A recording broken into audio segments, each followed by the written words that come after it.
مرزائی شکار ہے، بدعتی فرار ہے، دشمن فقہ کی تو چیخ اور پکار ہے۔ وبك نستعين أما بعد فأعوذ بالله من الشيطان الرجيم بسم الله الرحمن الرحيم ما كان محمد أبا أحد من رجالكم ولكن رسول الله وخاتم النبيين وقال النبي صلى الله عليه وسلم إنه سيكون في أمتي 30 كذابون كلهم يزعم أنه نبي وأنا خاتم النبيين لا نبي بعدي أو كما قال عليه الصلاة والسلام۔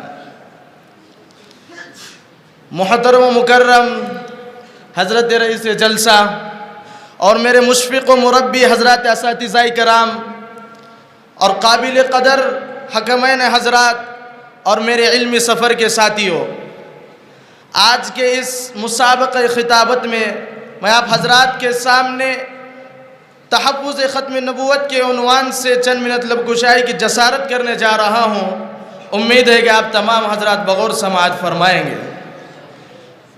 محترم سامعین کرام، اللہ تبارک و تعالیٰ نے انسانوں کی ہدایت کے لیے انبیاء کرام علیہ السلام کا سلسلہ شروع فرمایا۔ چنانچہ حضرت آدم علیہ السلام سے لے کر سرور کائنات حبیب کبریا جناب محمد الرسول اللہ صلی اللہ علیہ وسلم تک انبیاء کرام کا ایک طویل سلسلہ چلا۔ پچھلی قوموں میں مختلف علاقوں میں کئی نبی مبعوث کیے جاتے تھے۔ جب ایک نبی گزر جاتا اور قوم گمراہی اختیار کرتی تو اللہ تبارک و تعالیٰ ان میں دوسرے نبی کو بھیج دیتے۔ اسی طرح نبوت کا سلسلہ جاری رہا۔ بالآخر اللہ تبارک و تعالیٰ نے اپنے دین کی تکمیل فرما کر آخری نبی جناب محمد الرسول اللہ صلی اللہ علیہ وسلم کو مبعوث فرمایا، اور سن 5 ہجری میں اعلان کر دیا گیا کہ اے محمد آپ آخری نبی ہیں، اب آپ کے بعد کسی نئے نبی یا کسی نئے شریعت کی ضرورت ہمیشہ کے لیے ختم کر دی گئی ہے۔ چنانچہ ارشاد خداوندی ہے ما كان محمد أبا أحد من رجالكم ولكن رسول الله وخاتم النبيين۔ اسی طرح نبوت کا سلسلہ ہمیشہ کے لیے بند کر دیا گیا اور کار نبوت کی ذمہ داری امت پر ڈال دی گئی، اور امت پر یہ ضروری کر دیا گیا کہ آپ صلی اللہ علیہ وسلم پر نبوت کے ختم کا ایسا ہی یقین رکھے جیسا کہ آپ کی رسالت پر رکھتے ہیں۔ اور پھر یہ عقیدہ مسلمانوں کا ایک عقیدہ بن گیا، اور یہی وہ راستہ ہے جس سے ارتداد آیا۔ آپ صلی اللہ علیہ وسلم نے اپنے زندگی میں اس اندیشے کو محسوس کیا تھا۔ آپ نے صحابہ کرام کو متنبہ فرمایا تھا انہو سیکون فی امتی 30 کذابون کلہم یزعم انہو نبی وانا خاتم النبیین لا نبی بعدی، کہ میرے بعد 30 ایسے آدمی آئیں گے جو جھوٹے ہوں گے، ان میں سے ہر ایک اپنی نبوت کا اعلان کرے گا، حالانکہ میں نبوت کے سلسلے کو ختم کرنے والا ہوں۔ لیکن لوگوں سن لو، میں محمد آخری نبی ہوں، میرے بعد کوئی نبی نہیں آ سکتا۔ اگر میرے بعد کوئی نبوت کا دعویٰ کرے تو صدیق کی سنت کو زندہ کر کے اس کی گردن قلم کر دینا، یہ ابوبکر صدیق کی ایک عادت ہے۔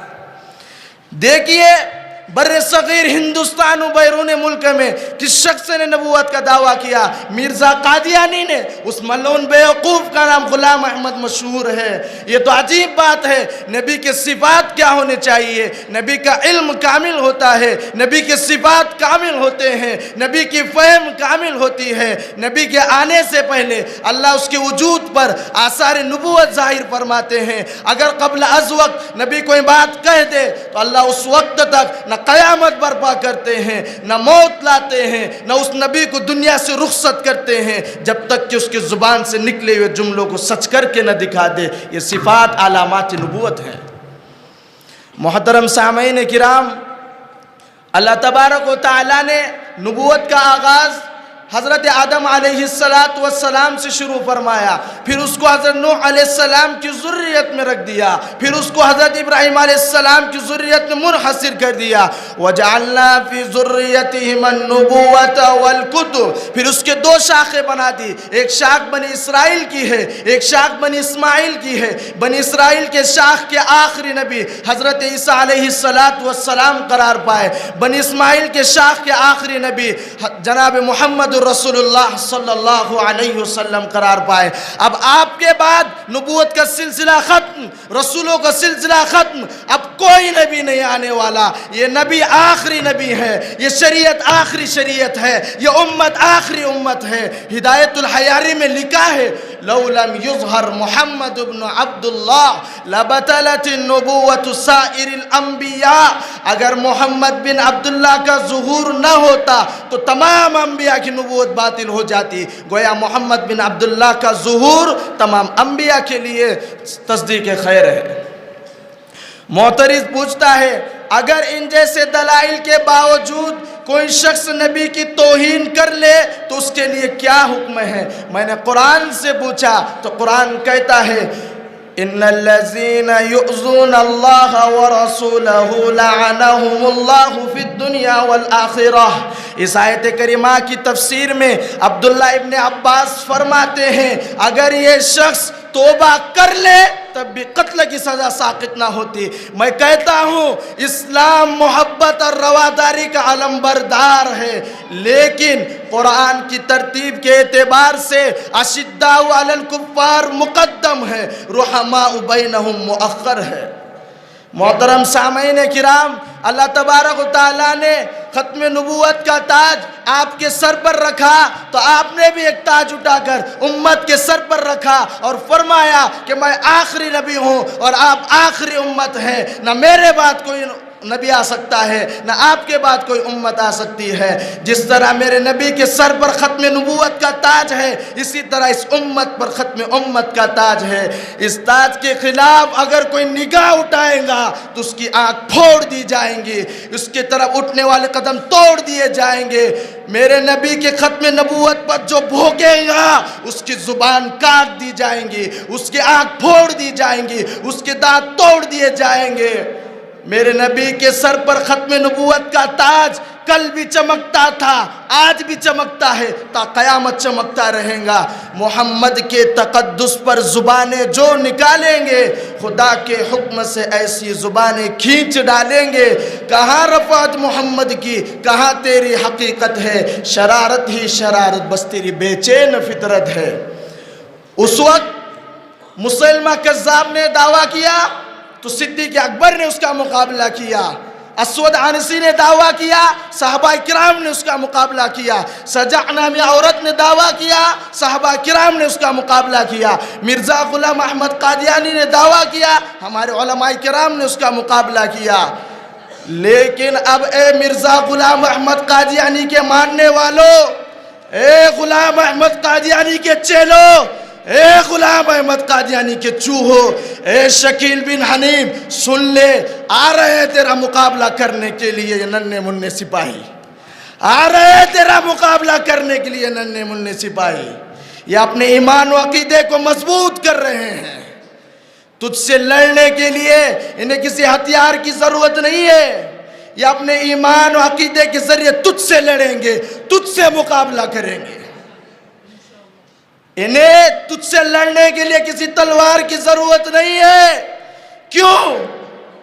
کہ کافر ہے تو کرتا ہے بھروسہ شمشیر پر، کافر ہے تو کرتا ہے بھروسہ شمشیر پر، مومن ہے تو بے تیغ لڑتا ہے یہ سپاہی۔ محترم سامعین کرام، اس وقت مسئلہ عقیدہ ختم نبوت یا مرزا کے جھوٹے دعووں کو علمی انداز میں ثابت کرنے کا نہیں ہے، اس کو تو ہمارے علماء کرام نے 2 اور 4 کی طرح واضح کر دیا ہے اور اس کے ہر علوم کا جائزہ لیا ہے۔ اس وقت مسئلہ ان مسلمانوں کے ایمان و عقیدے کا ہے جنہیں قادیانیت کا سیلاب بہا لے جا رہا ہے اور وہ آئے دن ارتداد کا شکار ہوتے جا رہے ہیں، تو آئیے ہم سب مل کر اس قادیانی کو، اس فتنے کا رد کرے، اس فتنے سے مسلمانوں کو بچائے کہ ہندوستان کی سرزمین پر ایک بھی ختم نبوت کا دعویٰ کرنے والا باقی نہیں رہے گا، ہندوستان کی سرزمین پر ایک بھی قادیانی باقی نہیں رہے گا، بلکہ جس چوک سے گزروں گے، جس چوک سے گزروں گے، جس چوراہے سے گزروں گے، جس گلی، جس گاؤں، جس قریے سے گزروں گے، وہاں پہ کھڑا تمہیں بچہ بچہ یہ نعرہ لگاتا ہوا نظر آئے گا، ختم نبوت، ختم نبوت، ناموس رسالت، ناموس رسالت۔ ناز کیوں نہ کرے آپ سے نسبت والے، ناز کیوں نہ کرے آپ سے نسبت والے، لوگ ہمیں کہتے ہیں ختم نبوت والے، جن کو ہے عقید ختم نبوت کی حفاظت کا جنون، اللہ کی قسم یہی لوگ ہیں قسمت والے۔ السلام علیکم۔